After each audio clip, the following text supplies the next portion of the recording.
Hello my dear students, कैसे हो आप सब। आई होप आप सब अच्छे ही होंगे। और आज हमारा टॉपिक है फिक्स प्रीपोजिशन ना, जो नाउन एडजेक्टिव फिक्स प्रीपोजिशन लगाए जाते हैं उनके साथ आज हम वही स्टडी करने जा रहे हैं। आप उनके साथ किसी और अदर प्रीपोजिशन का यूज करोगे तो हमारा जो सेंटेंस होगा वो क्या हो जाएगा, गलत हो जाएगा। तो हमें उसमें एक करेक्ट प्रीपोजिशन को ही क्या करना होता है, फिल करना होता है, तभी हमारा जो सेंटेंस होता है वो एक मीनिंगफुल होता है। ठीक है, तो आइए स्टार्ट करते हैं। फर्स्ट है हमारा गिफ्टेड। तो गिफ्टेड के साथ आपको क्या लगाना है, विद लगाना है, किसी चीज़ से विभूषित होना है ना। For example, Ritu is gifted with a sweet voice. भाई उसको क्या मिला हुआ है, एक स्वीट वॉइस का गिफ्ट मिला हुआ है, किसके द्वारा, by the God. Good at, किसी चीज़ में अच्छे होना, आपके लिए he is good at mathematics, he is good at in English, है ना। तो आप इन का यूज नहीं करोगे, तो आपको क्या लगाना है, एट का यूज करना है। C is good at English, at mathematics, at physics, at chemistry. तो आपको गुड के साथ एट का यूज लगाना है जब आपको किसी सब्जेक्ट की बात की जाए या फिर किसी स्किल की बात की जाए कि भाई वो तो इस स्किल में क्या है, गुड है। नेक्स्ट है हमारा गेट इनटू। गेट इनटू यानी कि किसी चीज़ में पड़ जाना या फंस जाना। तो जब कोई मुसीबत में फंसता है तो हम उसको क्या बोलते हैं, गोट इनटू। ही गोट इनटू ट्रबल, वो तो मुसीबत में फंस गया, है ना। होरी के साथ हाथ से तंग होना। हार्ड अप का मतलब होता है तंग होना। I am hard up these day, मैं ये जो समय है मेरे लिए ये क्या है, बड़ा ही तंग करने वाला है। नेक्स्ट है हमारा हार्ड ऑफ हियरिंग, यानी कि कम सुनने वाले को क्या बोलते हैं, hard of hearing. She is hard of hearing, है ना। My father is hard of hearing, भाई मेरे फादर जो है वो कम सुनते हैं, है ना। तो हार्ड के साथ आपको क्या लगाना है, ऑफ का यूज करना है। हार्ड ऑफ, अगर हार्ड ऑफ के साथ हियरिंग आ रहा है तो सुनने में प्रॉब्लम, लेकिन अगर हार्ड ऑफ आ रहा है तो वो क्या कहलाता है, वो कठिनाई होता है कि कोई समस्या होना।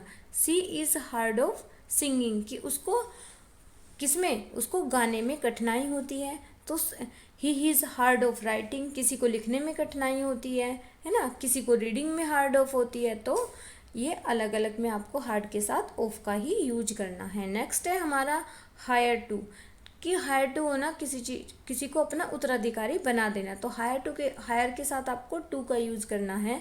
ही is the heir to his property, कि उसने अपने प्रॉपर्टी का उत्तराधिकारी चुन लिया है। हेट्रेड फॉर यानी कि हेटेड कर रहे हो आप, किसी चीज़ से घृणा कर रहे हो, लेकिन किसके लिए घृणा कर रहे हो, है ना। तो जिसके लिए घृणा कर रहे हो, he had hated for her step daughter, कि उसकी जो सौतेली बेटी है वो उससे उसको क्या है, घृणा है, उसके लिए कोई प्रेम नहीं है।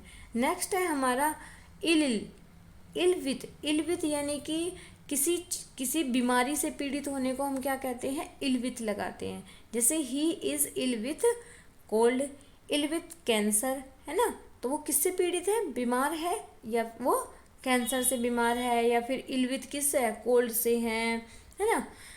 इग्नोरेंट के साथ आपको ऑफ का यूज करना है। He is ignorant of her mother death, कि वो अपनी माता की मृत्यु से अनजान है ना। इंट्रोड्यूस के साथ हमेशा टू का यूज होता है, ठीक है। किसके साथ, इंट्रोड्यूस के साथ हमेशा टू का यूज होता है।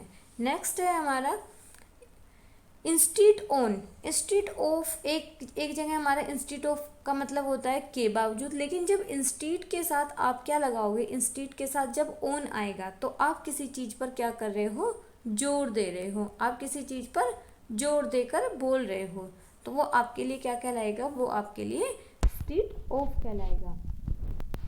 जैसे ही इंस्टीट ऑन प्लेइंग गेम, कि वो खेलने पर जोर देता है, ठीक है। नेक्स्ट है हमारा ज्वेलस ऑफ, किसी चीज से ईर्ष्या होना।